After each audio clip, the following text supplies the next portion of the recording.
Welcome, nuclear survivors, to the Diamond City Podcast.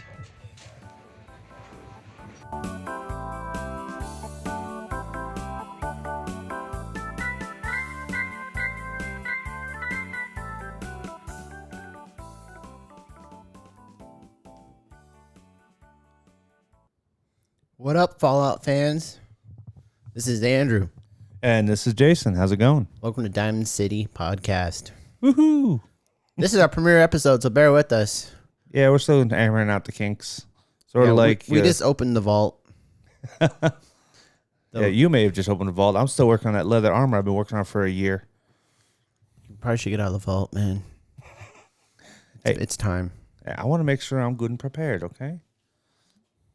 Leather armor ain't going to save you. Well, the Warren Trader said it would. Was he lying? Yeah, there's a bunch of liars in Fallout. Well, this will be fun. Get your stim packs, rad packs, your snacks ready. Let's dive in. Episode 1. The Courier meets Soul Survivor. This is metaphorical for me and Jason. Yes, it is. Although it's pronounced Courier, not Carrier. Courier. Well, maybe we should have wrote that in the notes. It's Courier, not Carrier. Oops. It's okay. I just now noticed it was misspelled. Bear with us, guys. Like I said, I just opened the vault. My eyes are blind. Don't trust my notes either. That's why I should have my wife proofread, but she doesn't know Fallout very well. So she would be like, oh, it looks fine. It's the Courier. No, it's Courier. Oops. Anyways. Courier. Anyways, I'm going to stop saying that word because today I am tongue-tied. Anyhow, so it's metaphorical, okay? So yes, my name is Andrew. I grew up in Arizona. I'm a Tucson native. I am a desert rat. I lived in Washington for a year and fucking hated it because I was like, it won't stop raining ever. Does the sun even exist here? It was literally an outdoor vault. Green, wet, rainy, snobby people. Sounds like fun. Not really. And my ex lives there, so yeah, we're not going there. That's a whole nother tangent of I'm not going there. Yeah. Anyways, I grew up in Tucson, mainly Marana, I guess statistically speaking. Hot, boring desert. So think of the Mojave, New Vegas, the Courier. Makes sense. Makes sense. Yeah. So my name's Jason. I originally grew up in the Commonwealth. It even in not only in Fallout but in real life, Massachusetts is called the Commonwealth. It's one of a few states that are. Yeah, I grew up there most of my life. Lived for a good decade or more. In North Did you say you lived for more than a decade more? You're still alive. I guess you're doing pretty well. Yeah. No, I lived after I spent a good 20 years of my life there. Then I moved down to North Carolina, lived there for about 14 years. Then I came out here to the desert to decide because I need to see a new part of the world. Isn't the desert exciting? Yeah, exactly. Well, after you've lived 2 years in the Iraqi desert, this one's not that bad. Fair point. Less sandstorms, at least in Tucson area. I don't know about the rest of the state, but here there's not that many sandstorms. And I like it. We just get haboobs. Mm. That's a basically a giant ass sandstorm. Mm. Yeah, but not like Iraq though. Not just pure sand everywhere. Yeah, you can see that thing from a mile away. You go out to your door and you'll just see this wall of tan, and you're going, "What in the hell is that?" 2 seconds later, it's on top of you. Sounds like fun. Yes, it was. Rad storm. Desert style. Yeah. So my roommate, he got a job out here, and I tagged along because I was like, I want to live in a new part of the country. Nice. And so that's how we kind of got the title of this episode. Because this is an introductory episode. Yeah. We are going to talk some Fallout, of course. Well, you got it. I mean, come on now. We have to. It's a Diamond City podcast. Although, that we still haven't told them how exactly we met, though. You're right. We're going to segue right into that. So, you all got the point. We're both in Tucson. We're in Tucson. We're in the desert. We both live in the desert now. 15 years ago, I worked at this bowling alley. I left. I did my own other thing. I went and did apartment maintenance. That was stupid. Did hotel maintenance. That was stupid. Learned ACs. Valuable, but stupid. I hate heat. I realize now I hate heat. I don't mind the desert heat, but like, have you ever done installs for the AC company in the attic? It's like 130 degrees in there. I'm like, I'm literally cooking. Well, I never had to do an install, but I have done some repair work on an attic, and I know that heat. Ooh, even worse for you live in an area that has humidity. Ugh. Don't even. It's a sauna. Yeah, but attics usually collect moisture. It's kind of because how the insulation works. So it's always inherently humid in an attic. Yeah, that is true. That's very true on that, unfortunately. People's body heat. Mm-hmm. ACs also dehumidify. So when you got all that stuff in the attic, the moisture is going to go somewhere. Nothing like open the door and yeah. What the fuck did I sign up for today? Yeah. Oh, did I just put a foot through the ceiling? Oops. Anyways, once again, you all got to get used to segues because ADHD right here. Guilty as charged. Same. So fast forward to now. I am now back at the bowling alley as a mechanic, and that's where I met Jason. He is also a mechanic. Yeah, originally I was an automotive mechanic. Did that for damn near all my life. Although I did do a little bit of hotel maintenance. Hey, we got more in common than we thought. Yep. As well as I did do some residential house repairs and renovations and things. So I was able to get that kind of knowledge, which was good. Never really liked it. Mostly because I just love gears. Can't help it. Gearheads. You know what RB stands for? No. Ratchet Boys. Oh, that makes sense. Yeah, I like that one. Steph came in with that one too. Got to remember to thank her for that. I said we should have taken a picture of some ratchets. That would have been funny. Man, but that opportunity is now ruined because someone actually painted it, surprisingly. We're not going into that story. That's a whole nother podcast. Yeah, it is. Y'all let us know if you want a Penn Center Mechanic podcast because we got stories. Oh, yes. I got stories from, 18 years ago that I still remember to this day. Like, what the fuck? You work on 6-year-old machines, they're going to surprise you every time. Tell me about it. There's no clear cut. What? Expect the unexpected. That's the only thing you can expect. Yeah. And tongue twister. Anyways, so we met at the bowling alley. We worked together. And we shortly found out we both have a love for Fallout. And I, for once in my life, was like, man, that's cool. That's not just me and my brother. My brother is what got me into Fallout. He showed me the game. And because I was not an avid, hardcore gamer growing up. High school, I was a band geek. Yeah, I was tooting my trumpet, playing drums, learning guitar. I was hanging out with the fine arts folk. Hey, be careful with the whole tooting your own trumpet there. You might get us into the R18 range. I seriously did play trumpet, though, to the point where I was in the Arizona Jazz Camp. I played with famous jazz musician Orbit Davis at the TCC Music Hall. He literally had his elbow on my shoulder during a solo. That's fucking nerve-wracking because that guy knows if I fuck up. Oh, yeah, definitely. I can fool the audience, but he's going to know. And I'm just like, and he's like, I'm a short-ass kid because I didn't spurt up till after my senior year. This guy's towering over me. I'm like, I have to look up to him, literally. And the only thing you're thinking of is, if I mess up, is he going to bring it out in front of all the people or berate me later? I'm hoping for the second one. And he said I killed it. He said I did good.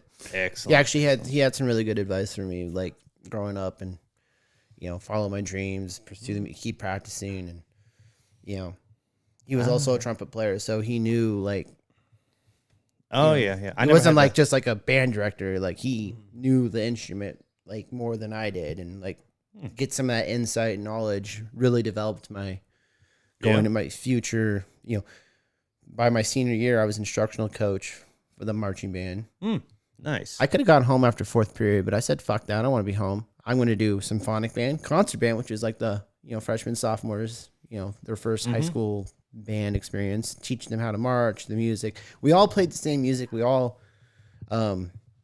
marched, together like in the field. It wasn't like two different marching bands per se, but just different classes.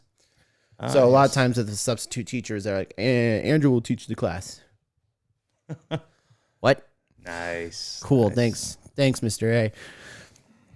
Anyways, that was I wasn't hardcore gaming. I would play, but then my brother got to me into Fallout.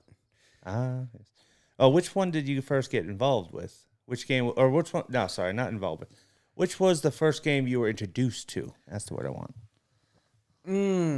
Fallout 3. New Vegas. Like, my brother was always playing 3 or New Vegas. Okay, so there's nothing we have in common. We both got introduced in Fallout 3. Watch Daddy run away. Chase after Daddy. Chase after Daddy. See him turn into a dog. What the hell happened? Anyways. He got turned into a dog by a little girl that is actually a 200-year-old German scientist. So, I mean, you figure that one out. That's crazy. That's crazy. It is. You gotta love Fallout. But if we really want to, my first deep dive playing Fallout 4 was the first game I really ever beat. Wow. Took you a while. I beat the other two first. Yeah. I went sequentially. I started out of order. 3, clearly. Because, I finally invested in, a game console, once my music stuff kind of, yeah, I need something to do.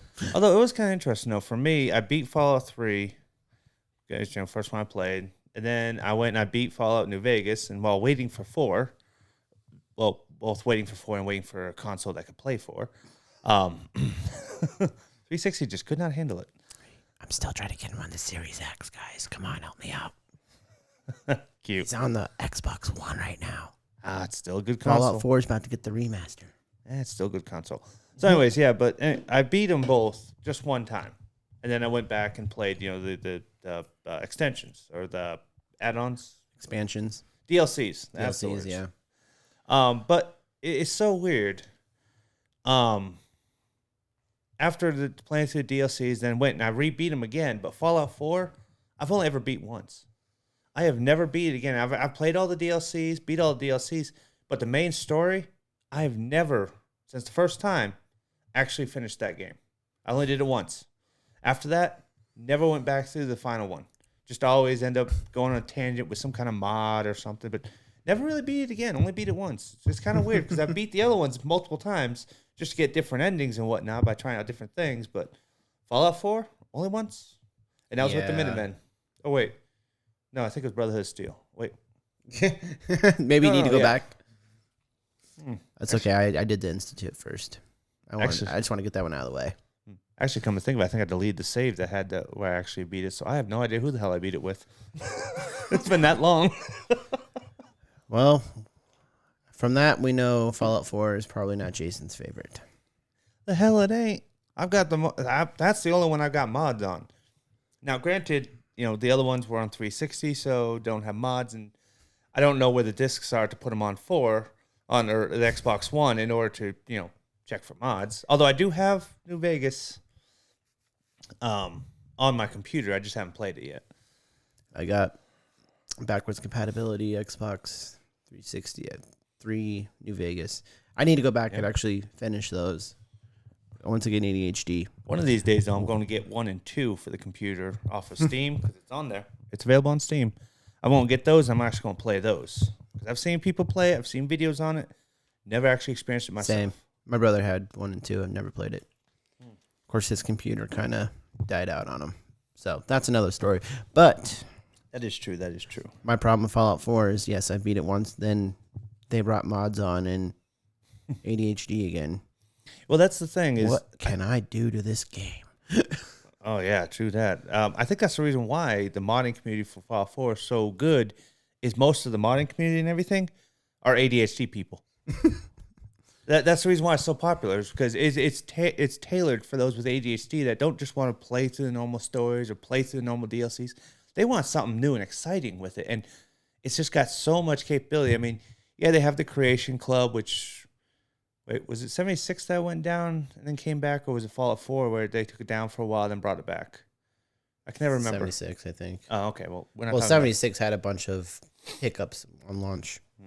We'll get to that later in the podcast. Yeah. We got plenty of episodes to discuss. Oh yeah. We'll tackle 76's issues and just it in general later on. Yeah, but that's almost an entire episode just on itself. what the hell happened with 76? Us Fallout fans are like, what the hell did you guys just do? Yeah, it was just so weird when I got it because I didn't really read up a whole lot on it, so naturally I didn't know much about it. I just thought, oh, new Fallout. Oh, it's in Appalachia. Well, that's a new spot we haven't visited. West Virginia. That's not far from where I'm currently living because I was living in North Carolina at the time. Then I get it and I see no NPCs. That is the weirdest thing, getting your missions from computers, terminals. Yeah. I got bored very fast. Thankfully, though, with all the updates, they're coming back. In fact, I need to go back and try it because I actually literally got so mad at it. I downloaded it. I even was part of the beta testing on it. Oh, wow. And the map's nice. And then I just kind of was like, no, this is just... It got boring. I mean, you lost track of what you were supposed to do. Because you had to hunt down these terminals. And half the time, there's there's no marker telling you where to go. It's just, hey, you need to find this. So you look at your map and no marker for it. And you're going, oh, where the hell am I going to find this? So naturally, you got to explore the whole thing. And that can get boring, especially if you get over encumbered, which is easy to do. And then the multiplayer aspect. Oh, yeah. There's nothing worse than seeing a bunch of players and they know you're a newbie and they give you a little bag. Say, here, have some stuff. And turns out it's like triple your freaking your level before you can even use it. So you're like, oh, well, there's some weight I'm stuck with. Unless I can sell it. And then you're like, well, wait, who the hell do I sell it to? There's nobody to sell it to. So now you're saddled with their unwanted stuff. Otherwise, I mean, some people do just ignore it when, someone's trying to unload some old stuff. They'll just like ignore it and then they'll get deleted from the game. But me, I'm always played the hoarder. All the games, 3, 4, New Vegas, and 76. I'm the hoarder. I hoard every single gun I can get my hands on. I hoard every single piece of junk I can get my hands on. Ammo, caps, everything. Exactly. Now, with 3 in New Vegas, the guns are good if you have the jury rig perk, because then you can repair. Fallout 4, the scrap now becomes good because you can build. 76, I haven't found anything good to hold it all for reason to hoard it. Because you can't repair stuff with it. You have no jury rigging, so you can't repair the things. They have level caps, and and they're just now starting to get NPC vendors outside of the robots from Whitehall. They actually now have the responders back.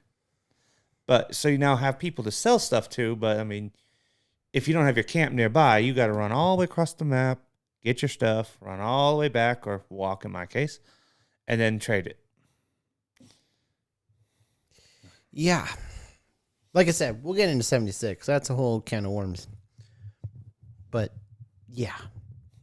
Where was it? Love of Fallout. Yes, Love of Fallout. Yes. Fallout 4 was kind of like my big first, Fallout release, per se. Yep. I have collectibles. I beat the game, at least on one. And then I discovered mods and settlement building. Ask Jason. Oh, yeah. He's got one hell of impressive area. One impressive settlement. He's still working on the others. Sanctuary is not even done yet. Thanks, mods. Anyways, that ADHD I get like spontaneous, and I'm like, I'm gonna build a tower. Year later, tower's done. I'm gonna build a security tower off the tower. 6 months later, I got streetlights everywhere. What? Wait, when did I put those? And then you start walking around going, wait, where's all the defense? Wait, when did I build this? Why is that turret not even sitting on anything? Hold on. Let's not get into the glitches. Yep. Right, moving on. That's a different story. ADHD. We will discuss settlement building. We'll give you all that's a little teaser for y'all. See, we're basically giving you some teasers of our future episodes. Yeah, we're just giving a little bite. Anyways, love of Fallout. I love Fallout, one for the repetitive storylines, just changing. You're chasing daddy. You're looking for your son. You need to find water. No. New Vegas was. Oh, you're talking. That's number 1. Yeah. 1 is find water. 2 was What the hell? Oh, you were the chosen one. We had to go find something, or It's always finding something. yeah. 1, you had to find a new water chip. 2, you had to find something we don't know because we don't remember the game. 3, you had to find your father. New Vegas, you had to find a platinum chip that was stolen from you. That's actually the only one that you had something that got well, no, actually, come think of it, they all had that. That's another thing. Yeah, something's always stolen from the player, and they got to go hunt it down. Fallout 4, your son got stolen, got hunted down. New Vegas, or 76, that one broke the mold. It has nothing to, well, at first, it has nothing to find. Then you find out that there's the Vault 79 you got to find. So they eventually gave you something to find, but originally there was nothing to find. You just had to go repopulate the world. You had to find people. Well, they did. Oh, okay, that was subtle. They actually did subtlety with that one. Everybody else was straightforward. Hey, go find this. Hey, go find that. 76, populate the world. Maybe find people. Nice and subtle. You almost didn't realize that you had a mission. Like, I know I didn't when I first started playing. I'm like, by the way, what am I supposed to be Well, the doing? map is huge, but anyways, once again, 76 seems to be a tagline. Oh, that's its own episode altogether. So, anyways, I've always kind of just loved the exploring aspect, collecting, hoarding, building, repairing, killing deathclaws. I have a special passion for killing deathclaws and stupid ghouls. I love sneaky using bastards. miniguns on them. I love trying new weapons on different enemies. Like Fallout 4, like the first big gun you see in the vault, the cryolator, you're like, ooh. Oh, there's actually I wonder what that does. I bet you it freezes people. Turns out I was right. Yeah, I found this out years later, but there's actually a little glitch. If you leave the vault, get dog meat, come back and tell him to find some, he'll actually yank out the cryolator for you without you even have to break the lock. They fixed that patch in like the first month. Seriously, I can't do that no more? No, that was fixed. Yeah, this is the problem. Every time I remember that glitch, I always forget it by the time I turn on the game. Now I can't even do it. I want to try it. We'll have to try it. I'll have to start a new game, go get dog meat, and go find me something. And he's going to get me the cryolator. Yeah, that's all you got to do is take him in there, take him to that back room, and talk to him and say, hey, go find me something. And he should go straight, especially if you grabbed everything else around there, he should go grab the cryolator. Now, unless they actually did fix it. I mean, now, they've said before they fixed stuff and they never touched the glitch. Yeah. They fixed other stuff that was caused by the glitch, but never the glitch itself, so who knows? We'll have to try that one, but that's also for another episode, too. True that. Although I'm starting to wonder if maybe this is the reason why this series has been so successful all these years later. It's just celebrated its an anniversary, didn't it? 25th. Oh, wow. 25 years of this franchise. So why do you love Fallout? Well, I love RPGs in general. Always have. And I do love base building and stuff like that. Collection things. Like I said, I'm a hoarder. Always have been. I started with some Minecraft, and good Lord, I always had to build giant storage units because I was always hoarding everything. I rarely build anything. I just always hoard everything. But I mean, I love the gameplay of all of them. The stories, really good and entertaining. I mean, they grab my attention, and I've got ADHD just like Andrew does, and I'm able to actually stay focused with them. 76, well, except for 76 and Fallout 4 with the mods, but that's another story. Can of worms. They brought mods. We're both like, huh? Yeah. What does this one do? What does this one do? Hence the reason why I only ever beat Fallout 4 once. Same. My wife thought I was crazy for the last 6 months building a fucking tower. Is there anything else you could do in the game? No. These people need a place to stay. I want it secure. I'm making Sanctuary a goddamn city. Fuck off, Boston. Yeah, usually whenever I play before Sorry for you Bostonians. It's Against all Boston, good. I just wanted something on the north side of the map that was kind of cool. Other than a damn vault and a rundown suburban Suburban family home area. with a robot that's been there for 200 years just waiting for me. Codsworth, go do Suburbia. Suburbia. That's the term we're looking for. And what does Preston do? Nothing. I wish that they would have done something better with him. He just walks around Sanctuary like he owns the place. And goes, hey, by the way, I got a mission for you. And I got another settlement needs your help. I got another settlement needs your help. But here's what the thing. fuck are you doing, Preston? Why don't you go help them? You see him building a tower. Yeah, not to mention, he promotes you to general. All the remaining Minutemen immediately agree with him that you're the general. He's a lonely corporal, and he's over there giving the general missions? Wrong. Right, because he was even asked, the game even had the dialogue. It was asked, why don't you become the general? Oh, I can't lead people. I just know how to fight. It's like, hello, you just led a group of survivors from Quincy all the way here to Sanctuary. I think you can lead. Not to mention, The one lady was just on drugs, so no one wanted to deal with her anyways. Don't make fun of Mom Murphy. She's cool. She's cool, but Except if you give her 2 jets in a row, she croaks. But, I mean, besides that, there's that. See, I didn't really mess with Jet and all that. And any of my gameplays, I kind of just didn't mess with the drugs other than Radaway, stim packs. Same. I usually just hoard it and throw it in my little medicine container. I just trade that shit off. Well, that was my original idea. I'm essentially a drug dealer in Fallout that doesn't use. I just collect. I am the transporter. You're definitely the courier, yes.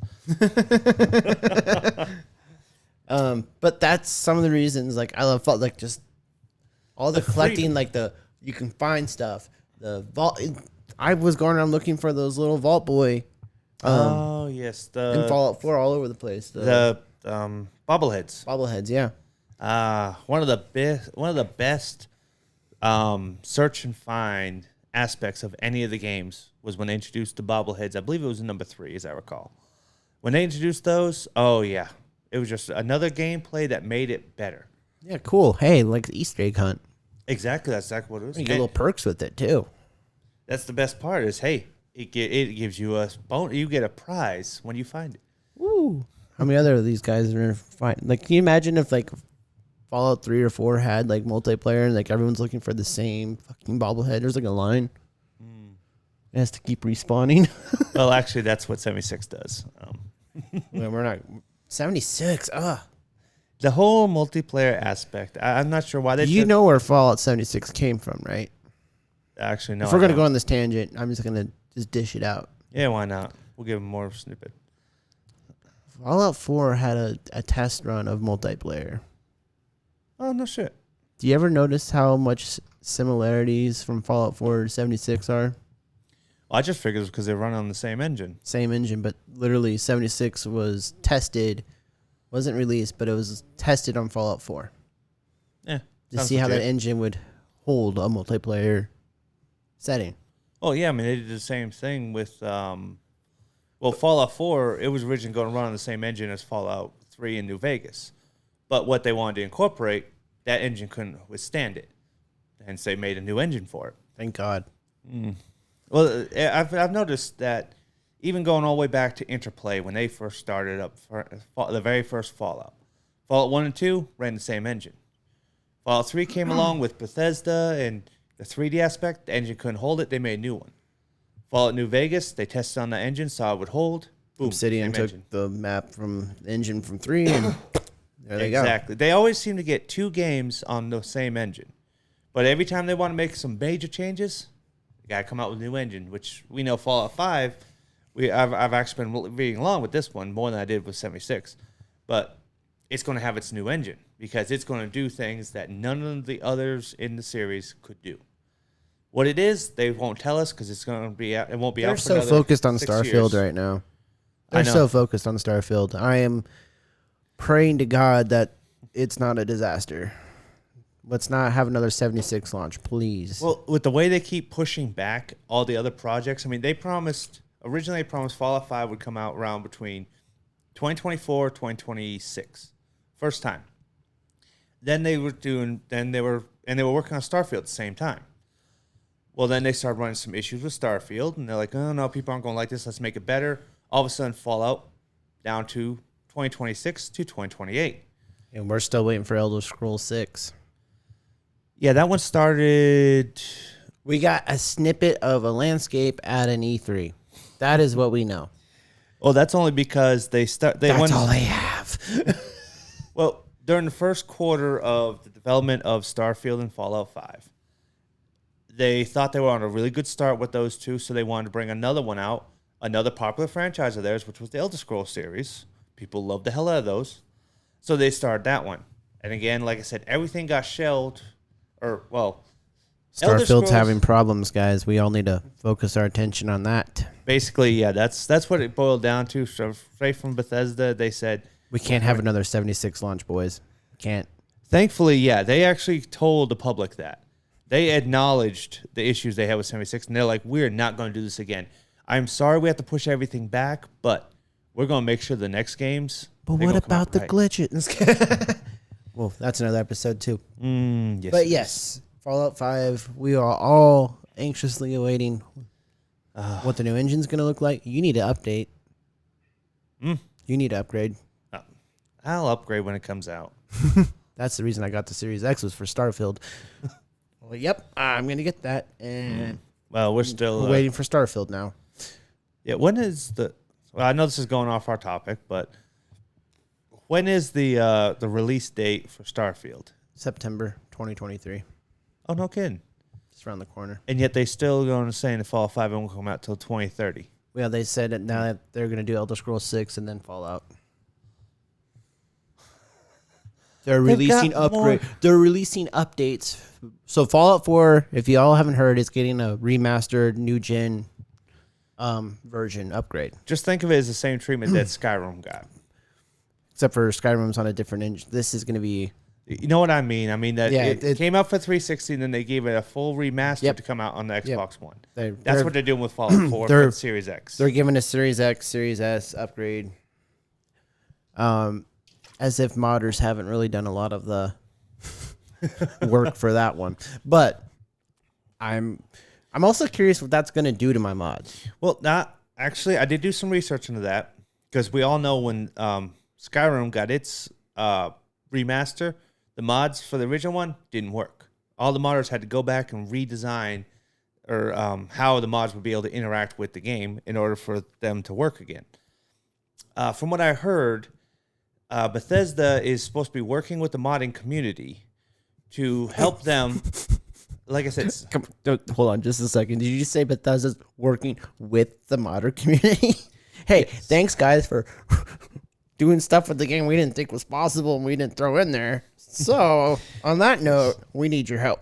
They have acknowledged that modders have figured out stuff that they should have figured out long before, hence the reason for the remasters. I mean, same thing with Skyrim. Modders figured out stuff, and they were able to incorporate it. Also, a lot of the mods that came out for the original Skyrim were now actually included in the actual game, so they don't need the mods no more. But there was still some other stuff that they didn't want to tackle, so they wanted to all the modders out there. Thank you. Yes, definitely a big thank you. But anyways, they're working with the modding community, and they're hoping to allow it either for the original mods to still work, or helping them to get what they need in order for be able to just upgrade their current mods to the new ones. So that way they can immediately just be plugged right into the new game and work. But of course, this is still Bethesda we're talking about here. That's another episode too. Bethesda. Well, true that. Everything. We already have a whole season 1 and part of 2 planned out for y'all. Oh yes. So stay tuned, and we will be talking about Bethesda glitches. All sorts of stuff. 76. It's just one of the reasons why this franchise is so popular after all these years. Yeah, and even their merch market is insane. I'm wearing my Fallout 4 prick shirt. I thought that looked like Vault Boy wearing a Notre Dame outfit. Yeah, it is. It's the luck. It's the luck. Luck of the Irish. And I'm Irish too, so that fits. I don't honestly remember if I ordered the shirt separately or if I got it with something. I don't remember now. Wow. That's how bad I had Fallout fever. Oh, yes. Jason's seen my shrine. My old shrine. I don't have the shrine. I still have my Nuka Quanta. Oh, that's a funny story. We didn't even talk about that. So this can categorize as love of Fallout. Of course. It all is. What are you talking about? So I literally got the Pip-Boy edition, Fallout 4. I gave the Pip Boy to my brother. And then so at one point, Jones Soda worked with Bethesda and released a actual Bethesda released Nuka-Cola Quantum. I remember that. Never tried And it. every Target only got 12 of them. They got a 12-pack. That explains why I never got one. They were limited. So me and my brother thinks I'm a fucking crazy ass, and Target fucked up. You are. Yeah, I'm a crazy ass. We know that. When we work on pin setters, for God's sake, we risk our lives with janky old machinery. True that. Anyways, go back to your story. You said Target messed up. So we go to Target on the the release or whatever, and we go to I think we had to go to the electronics section to get our Nuka-Cola Quantums, and it was supposed to be a limit of 2 per person. For only having 12, that's interesting. If they would do 2 per person, Maybe it was like 24-pack, but I don't remember exact, but they didn't have a lot. Literally, the guy pulled up a 12-pack. Like, this is all we got. Me and my brother walked out with 2 of each. Like, each group was only supposed to get 2. They thought me and my brother were separate. So my brother's got 2, and I got 2. And naturally, as a good Samaritan, you did not go on and try to correct him. Nope. I should say not really a good Samaritan, more of a good vault boy. I'm a good vault boy, but I also at that time, I will clarify, I didn't know. Yeah, it's fine. I mean, That was limited. They just handed me 2. I bought them, and actually I bought all 4. definitely the fault on Target. They should have done better with explanations. It was a limited edition, and it still sits in my cabinet untouched. I don't even know what it tastes like, and I won't open them. I know they're blueberry Jones Soda, so yes, I've tried. I know what they taste like, but I'm not opening these ones. Well, that's okay because I got the cookbook now. I can make it. He has the cookbook thanks to me getting a cookbook for Christmas. Or see, was it Christmas or was my birthday? It was my birthday. Well, I gave it to you for your birthday, but I got mine for Christmas because I found out that they had a cookbook. Well, I knew they already had a cookbook, but I couldn't find the original cookbook. But they had a remastered version of it. The original was like all blue and yellow, like vault. Yeah, right. Yeah, but it didn't have the same number of recipes. It had actually less, and as I recall, I don't think it even had any of the drinks. It had Did it have the drinks? Mm-hmm. It didn't have the desserts. Oh, that's right. It was the desserts. So my roommate, God bless his soul, got me. My roommate does not really like games that much. There's certain ones he does, like some of the racing ones, but Fallout he just does not care about. He's not a big RPG guy. So anyway, whatever. So he got me the cookbook, and of course, I showed it to Andrew, and he's like, "Man, I want to get one of those." So for his birthday, since I knew it was coming around the corner, I went and got him one. So that way, because super he was appreciative. It's actually sitting right behind him, right over the stove. Oh yeah, mine's sitting in my room right now. Underneath. It is like ready to be used, but let me just warn you all: there's some interesting ingredients you have to track down for this stuff. True that. Thankfully, a lot of our stores here actually has most of them. I need to go that's not that I can't find. I need to go like Whole Foods or stuff like that. Yeah. Well, there's actually one thing missing that's hard to find. That's a watertight or an airtight container. I cannot find airtight containers. If y'all out there know of a good place to find these things, please let us know in the comments, because I would really love to be able to find some of these so I can actually make the sodas. I promised the guy when I first got the cookbook I'd make the sodas. I've got all the spices to make the sodas. Have you followed Mrs. Fallout on TikTok? She literally makes the sodas. Like, she was making the sodas, and all she does is she has like the syrup like in a bottle. Well, that's how you make it, yeah. And then you put ice and then like soda water, and then she just mixes it right into a glass. Somebody here has not read the cookbook. That's how you make it. Yeah, make the syrup. Yeah, no, you make the syrup, add it to soda water. Right. But like she just has in like the syrup in like a sealed jar, and then just gets like a glass, puts ice in it, puts some soda water, and pours that. Like a mason, drinks it. Like a mason jar. Yeah. Well, hell, I've got those. Like a jug. It doesn't have to be like watertight. She just mixes it right there. Well, the book says airtight, so yeah. I mean, the book does say airtight. I will give them that. I was like, oh, they're drinking it right away. Holy crap! Although now that I think about it, because it's also going to be hot, I could have used a mason jar and just use that to seal it. Yeah. I just now thought that I've actually got some mason jars. Shit, I should get like a 2-liter bottle of Pepsi, drink it, or clean the bottle, and perfect. You would dare to go and put Nuka-Cola into a Pepsi bottle? I'll take the tag off. That's just cross-contamination of the worst kind. That's true. At least use a Coke. Yeah, Coke bottle. Did I say Pepsi? Yeah, you did, especially since you're sitting right next to a doggone Coke cooler. With my Coke. Yeah, I don't know why I With said his Pepsi. Coke. Well, I think it's because we both like Mountain Dew, and that happens to be a Pepsi product. Love Mountain Dew. Starry Eye is good, too. Mm. It's a tangier Serum Mist. Yeah, it's not as rough. It's definitely smoother, too. Did you notice that? It's smoother, but it gave me heartburn. But I'm okay with it. I just whatever. Wow. Welcome to No. Diamond City Podcast, where the tangents are just unpredictable. One minute we're talking about Fallout, next minute we're talking about a toaster. Speaking of what? Oh, No. speaking of toasters. Anyways, you're gonna hear laughs. We're gonna joke around. We're gonna talk about Fallout. We're gonna talk about Bethesda. We're gonna talk about storylines. We're gonna talk about characters. Stay tuned for the next episode, the mysteries of Vault-Tec, and you all know there's some mysteries there. Oh, mysteries, lore, the whole 9 yards. Without Vault-Tec, there won't be Fallout. That is true. That is the heart of Fallout, just about. Think about it. Take away Vault-Tec. Whoa. All you got is Skyrim. Set in the modern age. Vault-Tec, there's no vaults. Where's your stories?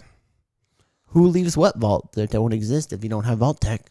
That is true. Like I said, without Vault-Tec, Fallout is nothing but a Skyrim clone set in modern times. Maybe Well, that, actually, maybe set that in was the future. one key difference. Hey guys, we got to make it different than Skyrim. Let's make giant holes in the ground and lock people inside. Well, Genius. It's like a vault, like a Fallout shelter. Fallout shelter. Well, Speaking of actually, which, Fallout shelter is an app on the iPhone. is it? Yeah, I thought that was a game. it is a game. Oh. It's called Fallout Shelter. Oh, right. What? I don't know what I was thinking. You know what else is an app for your iPhone? The Pip-Boy. Oh, okay. I already knew that. That's how I use my Pip-Boy edition. Well, that's usually how I play it. I have my phone up using it as a Pip-Boy, and I just use that instead of trying to pull up the Pip-Boy. I haven't used that app in forever. Mm. Fuck, dang. Flashbacks. See, even Fallout 4 is giving me nostalgic feelings now. Anyways, It always does. So we want to know why you guys love Fallout. Yes. Let us know. Reply on the podcast page. There should be a question posted with the episode. Why do you love Fallout? Feel free to answer it. We want to know so we can talk about it in our next episodes. Oh, yeah, because that is one of the things we will be doing. Not only is we going to talk... let me try that again. Not only are we going to be discussing the topics we have for the episodes, but we're also going to be reading some of the comments and commenting on those comments. I think it should be... Answering your responding. questions. Yeah, that's it. Answer any questions you have. Even, you go ahead and you don't even have to go and answer a question, Hell, you can ask us questions if you want. We'll answer those as well. Yeah. Ask us questions. Answer the questions. We'll talk about. Let's have a Fallout-based discussion. So then I was right. Yeah, you comment on the comments. Yeah, I thought I had that right the first time around. Yeah. We'll post the question so we all get started and, Oh, yes. interact. Share this podcast with your Fallout friends because turns out there's a lot of us. I'm really glad to have a friend, Jason, who loves Fallout like I do. Same Because here. my brother's kind of over it. I don't know what you get over Fallout. You don't want to know. He gets bored of the games now, like very easily. Well, I mean, my ADHD does that to me sometimes, but I think he always has a love of Fallout, but it's just not like, not as deep as it used to be, I guess. I don't know. Maybe he does. Maybe he's quiet about it. Maybe he's a quiet Fallout fan. it could be that. Or I know he could- was really disappointed with 76's release. He was actually kind of disappointed in Fallout 4, too. Yeah, that usually, in fact, Fallout 76's release, that killed a lot of the fandom. A lot of them who had a love for it and would always find something new to do with it. When 76 first came out, they just were done. Yep, says it exactly. All right, guys. Well, thanks for listening. Stay safe out there. Don't forget your stim packs, your radaways. And join us for our next episode, The Mysteries of Vault Tech. This has been Diamond City Podcast. This is Drew. And this is Jason. We'll talk to you next time. Peace. Welcome, nuclear survivors, to the Diamond City Podcast.